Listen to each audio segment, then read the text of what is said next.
ഇന്ന് നമ്മൾ ഉണ്ടാക്കാൻ പോകുന്നത് ചിക്കൻ 65 ആണ്. അതിനുവേണ്ടി കഴുകി വൃത്തിയാക്കി വെച്ചിരിക്കുന്ന ചിക്കൻ കഷ്ണങ്ങളിലേക്ക് അധികം പുളിയില്ലാത്ത തൈര് ചേർത്ത് കൊടുക്കാം.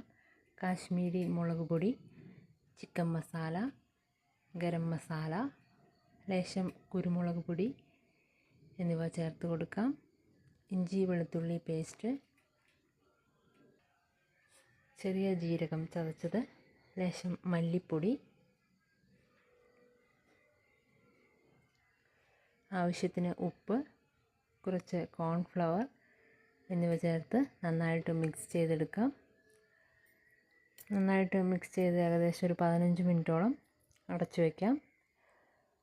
15 മിനിറ്റ് കഴിയുമ്പോൾ നമുക്ക് എടുത്തിട്ട് കുറച്ച് നാരങ്ങ നീരും കൂടി പിഴിഞ്ഞ് നന്നായിട്ട് മിക്സ് ചെയ്ത് തിളച്ച എണ്ണയിൽ കറിവേപ്പില, പച്ചമുളക് എന്നിവ ചേർത്ത് വറുത്ത് കോരിയെടുക്കാം. കുറച്ച് സവാളയും കൂടി അരിഞ്ഞ് ചേർത്ത് കഴിഞ്ഞാൽ ചിക്കൻ 65 റെഡി.